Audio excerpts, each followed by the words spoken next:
Hello students, chapter 1 knowing our numbers में आज हम करेंगे large numbers in practice. Large numbers हमने पढ़ लिए थे, उनका एप्लीकेशंस देखना है। So in earlier classes we have learn that we use centimetre as a unit of length. हमने पढ़ा था कि एक यूनिट होती है सेंटीमीटर, लेंथ की यूनिट होती है। For measuring the length of the pencil, the width of a book और नोटबुक्स, अगर हमें नोटबुक की विड्थ निकालनी है या पेंसिल की लेंथ मेजर करनी है, कुछ इस तरह की चीज़ें अगर देखनी है तो हम सेंटीमीटर का यूज़ कर सकते हैं। Now we use centimetres. A ruler has marks on each centimetre, और हर सेंटीमीटर का रूलर पे मार्क होता है। For measuring the thickness of a pencil, however we find centimetre too big. अब कोई अगर हमें छोटी चीज़ें देखनी है, जैसे थिकनेस ऑफ पेंसिल देखनी है, तो वो थोड़ा सा बड़ी यूनिट हो जाएगी centimetre. Then we can use millimetres, तब हमें मिलीमीटर का यूज करना होता है। So we have already studied 10 millimetres equal to 1 centimetre. ये हम ऑलरेडी पढ़ चुके हैं। 1 centimetre equal to 10 millimetres, means 10 millimetre होते हैं, 10 मिलीमीटर मिलकर 1 सेंटीमीटर बनाते हैं। To measure the length of the classroom or the school building, we shall find centimeter too small. अगर हमें बिल्डिंग का, क्लासरूम का मेजरमेंट करना है तो हमें सेंटीमीटर्स का यूज़ नहीं कर सकते क्योंकि ये बहुत स्मॉल यूनिट हो जाएगी। Then we should use metres, फिर हमें मीटर का यूज़ करना होता है। And already we have studied that 1 metre equal to 100 centimetres. ये आप ऑलरेडी पढ़ चुके हैं। 1 मीटर इक्वल टू 100 सेंटीमीटर। अब यहाँ पे आप ये देख रहे हैं 1 मीटर इक्वल टू 100 सेंटीमीटर हो गया। 1000 मिलीमीटर्स कैसे आया? मिलीमीटर्स में हमें कन्वर्ट करना है। यहाँ हम देख रहे हैं 1 सेंटीमीटर इक्वल टू 10 मिलीमीटर है, तो इट मीन्स कि अगर हमें 100 सेंटीमीटर के लिए निकालना है तो we have to multiply this 100 by 10। 100 centimetre will become equal to millimetres. कितना मिलीमीटर हो जाएगा? 1000 मिलीमीटर्स। ये आपका आया है 100 सेंटीमीटर। 1 मीटर में 100 सेंटीमीटर है, और 100 सेंटीमीटर के लिए जब हम निकाल रहे हैं तो 1 सेंटीमीटर में 10 मिलीमीटर, तो 100 सेंटीमीटर में कितना होगा? 100 मल्टीप्लाई बाई 10 मिलीमीटर्स, और मल्टीप्लाई करने के बाद you will get this answer. Now ये तो 100 सेंटीमीटर हो गया, तो इट मीन्स कि 1 मीटर इक्वल टू 100 सेंटीमीटर लिखा है।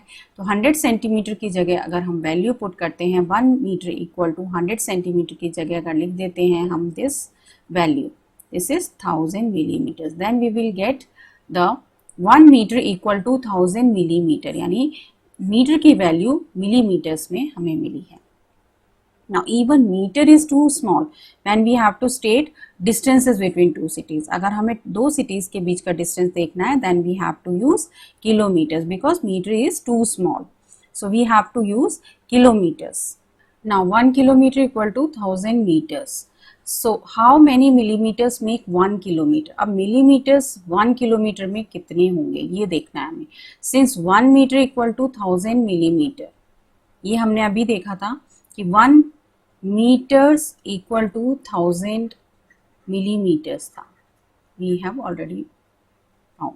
Now 1 kilometer equal to 1000 meters, ये हमें पता है कि 1 किलोमीटर इक्वल टू 1000 मीटर्स होते हैं। अब 1000 मीटर में हमें देखना है कि कितने मिलीमीटर आएंगे, तो इसके लिए हमें क्या करना है? 1000 मिलीमीटर तो है, यानी कि 1000 वैल्यू हो गई। उसके बाद क्योंकि 1 मीटर में 1000 मिलीमीटर होते हैं, so we have to multiply this by 1000 millimetres. अब हमें क्या करना है?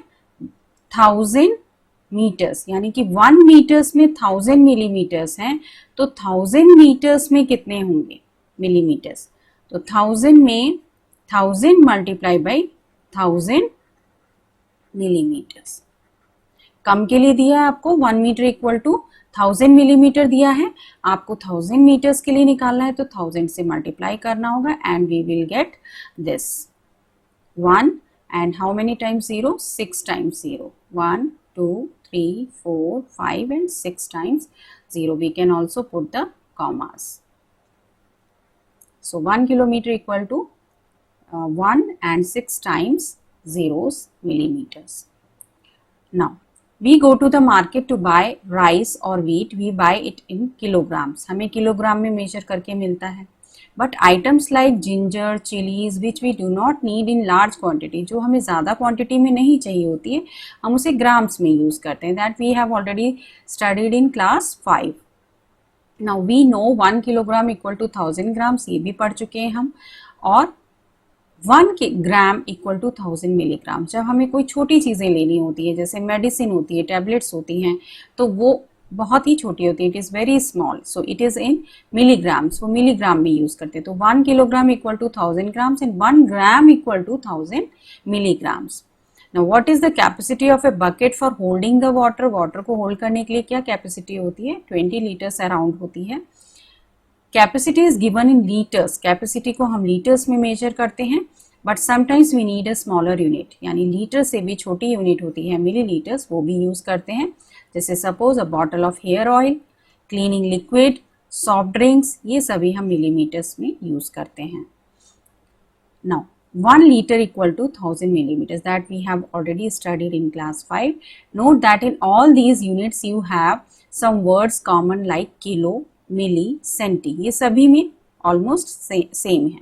You should remember that among these kilo is the greatest and milli is the smallest. Kilo सबसे बड़ा और milli सबसे छोटा होता है. Kilo shows 1000 times greater. Kilo 1000 times greater होता है किसी भी चीज़ में. And milli shows the 1000 times smaller. milli 1000 times smaller show करता है.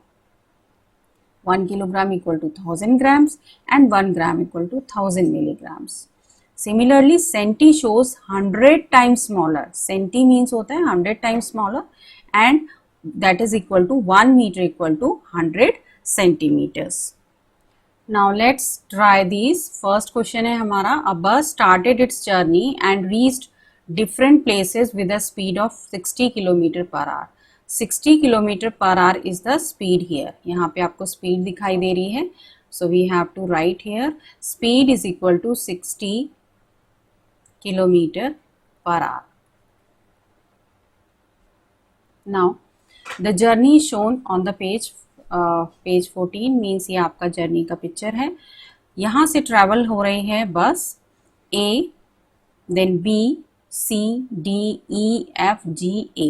इस तरह से रिटर्न होके A तक वापस आ जाती है. So find the total distance covered by the bus from A to D. A से लेकर D तक कितना डिस्टेंस हो जाता है, तो टोटल करना है हमें. सो फर्स्ट पार्ट हम सॉल्व कर लेते हैं. सबसे पहले फर्स्ट पार्ट में A टू D फाइंड करने के लिए हमें A to D distance find करना है हमें. सो पहले हम डिस्टेंस किसका निकालेंगे, सबसे पहले डिस्टेंस लिखेंगे हम, distance from A to B, A से लेकर B तक. A से लेकर B तक डिस्टेंस लिखेंगे 4170 किलोमीटर्स. इसी तरह से हम A टू B का लिखा है, फिर B टू C का लिखेंगे. इसी तरह से हम लिखते जाएंगे B to C. B to C लिखिए 3410, देन C टू D.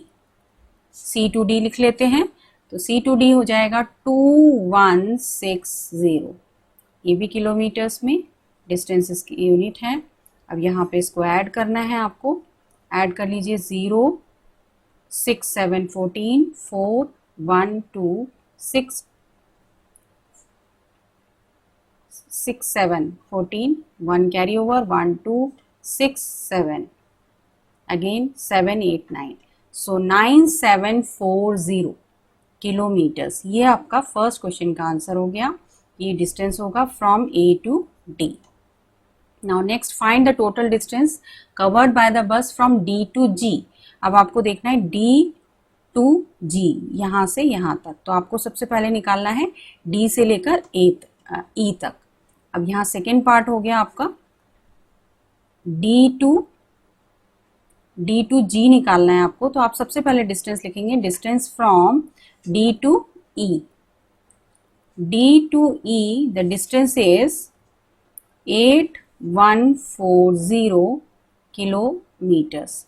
ऐसे ही E to F E to F लिखना है, E to F, that is E to F is 4830, 4830 kilometres. Now F to G, F to G लिखेंगे, F to G is 2550, 2550 kilometres.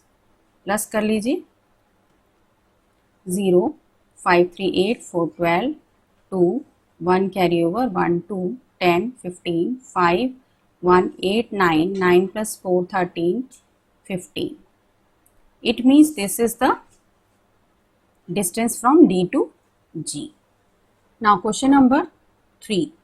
3 part देख लेते हैं हम. 3 part है हमारा. Find the total distance covered by the bus if it starts from A and returns back to A. Means A से अगर start करते हैं और वापस A पे आ जाते हैं तो हमारा क्या distance होगा? total distance. अब it means जो हमने distances निकाले थे उन सबको हम प्लस कर सकते हैं.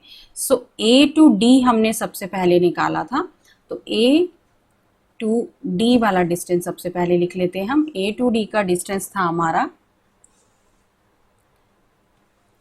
9740 किलोमीटर्स. इसके बाद हमने निकाला था D to G. D to G का डिस्टेंस आया था 15520. हम पहले इसको देख सकते हैं कि हमें अरेंज ठीक से करना है, इसीलिए हम इसको लिखेंगे राइट साइड से 0, 2, 5, 5, 1. इसलिए लिखा है हमने क्योंकि ये हमारा 5 डिजिट का है. इसके बाद हम D to G हो गया. अब G से लेकर A तक, G से लेकर A तक का डिस्टेंस है आपका 1290. इसे लिख लेंगे 0, 9, 2, 1. अब इसको ऐड कर दीजिए, then we will get the total distance of the journey, that is 0, 4, 5, 6, 6 plus 9 that is 15, 5, 1, 7, 8, 8, 5, 13, 14 and 15, 1 carry over, 10, 15, 16, 6, 1 and 2. So 26550 is the total distance of the journey, that is this. Now the question number 4, can you find the difference of distances from C to D and D to E? It means C से लेकर D तक, ये आपका third part हो गया है. Now fourth part C to D distance देखना है हमें पहले, तो C to D डिस्टेंस देख लेते हैं हम, कोई बात नहीं. इसमें पहले हम ये देखते हैं C to D किलोमीटर्स में कितना आ रहा है, इसे देखना है. C to D is 210, is 2160 and D to E is 8140 kilometres. अब ये वाला बड़ा वैल्यू है, ये छोटी है, तो हमें क्या करना है? सब्ट्रैक्ट करना है, डिफरेंस देखना है. डिफरेंस के लिए हमें माइनस करना होगा. सो माइनस करने के लिए हमें क्या करना है? डिफरेंस देखना है. डिफरेंस देखना है तो डिफरेंस लिखिए और इसको ऊपर लिखिए 8140, नीचे लिखना है आपको 2160. दोनों को हमें सब्ट्रैक्ट कर देना है. सब्ट्रैक्ट कर दीजिए, ये आ जाएगा आपका 0, then 14 and 6. So 14 and 6 means यहाँ पे हो जाएगा आपका 8, देन यहाँ पे हो जाएगा 9 and here is 5. So 5980, that is kilometer. This is the difference. Now the fifth part, find out the time taken by the bus to reach. Time निकालना है हमें. A to B आपको डिस्टेंस जो भी दिया है उसके अकॉर्डिंग निकालना है. स्पीड आपको दी हुई है, तो फर्स्ट ऑफ ऑल हम स्पीड लिख लेते हैं 60 किलोमीटर पर आवर. ये हमारी स्पीड है. अब डिस्टेंस हमें A to B देखना है पहले. सो डिस्टेंस देखने के लिए distance equal to A to B. A to B is the distance 4170 kilometre. अब हमारे पास स्पीड है, डिस्टेंस है, but we have to find out the time. Time निकालना है and we already know the formula of speed, distance and time, that is the relation between speed, distance and time is speed is equal to distance upon time. And if we want to find out time, अगर हमें time निकालना है then we can change it like this. t को आप यहाँ ले जाइए, s को यहाँ ले आइए, t upon s, d upon s. So we can find the time. Now put the values of d. d means distance, that is 4170 kilometer.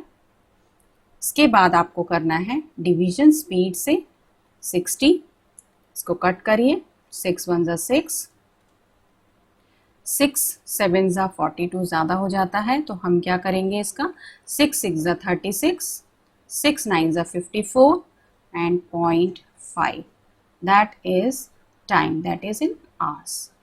इसके बाद ये आपका फर्स्ट पार्ट हो गया। Then C to D, C to D निकालने के लिए आपका A पार्ट है। C to D निकालने के लिए आपको डिस्टेंस C to D का पता होना चाहिए। अगेन हम टाइम निकाल रहे हैं। डिस्टेंस आपके पास C to D का डिस्टेंस है 2160, ये डिस्टेंस है। स्पीड आपको लगानी है 60 किलोमीटर पर आवर, दोनों की निकाल देंगे, 0 0 कट हो गया, 6 1 जा 6 एंड इसको डिवाइड कर देंगे आप 216 को divided by 6, that is equal to 6 3 जा 18 and 6 6 जा 36, that is hours. Now C part E to G, E to D, G का हमें डिस्टेंस देखना है, E to G यानी ये दोनों आपको प्लस कर देने हैं। तो दोनों को हम पहले प्लस करेंगे और डिस्टेंस निकालेंगे। तो हमारे पास फॉर्मूला वही है, distance upon speed, but distance निकालने के लिए हमें पहले प्लस करना होगा। पहले हम डिस्टेंस D to E का निकालेंगे। आपको चाहिए E to G, E to G का मतलब है आपको पहले E to F का निकालना है। E to F का हो गया 4830, then F to G 2550, plus कर लीजिए 0831456 7380 किलोमीटर्स इज द डिस्टेंस। अब आप इसको डिवाइड कर सकते हैं, 7380 को आप डिवाइड कर दीजिए 60 से, दैट इज स्पीड, डिवाइड करिए, दैट इज इक्वल टू 6 1 जा 6, 6 2 जा 12, देन 6 3 जा 18, that is in hours, 123 hours. D part is the total journey, यानी टोटल जर्नी में कितना टाइम टेकन है वो निकालना है आपको। टोटल जर्नी निकालिए पहले, सबसे पहले टोटल जर्नी का जितना डिस्टेंस था हमें देखना है। ये ऑलरेडी हम निकाल चुके हैं। Distance equal to total journey का डिस्टेंस हमने निकाला था, दैट इज 26550, ये हमने डिस्टेंस निकाला था टोटल जर्नी का। ये आपने थर्ड पार्ट में निकाला था। Now speed is 60 kilometer per hour, so we have to find out the time, so distance upon speed, and we have to find out like this. Distance यहाँ पे रखिए value 26550 divided by speed यानी कि 60, आपको 60 से divide कर देना है।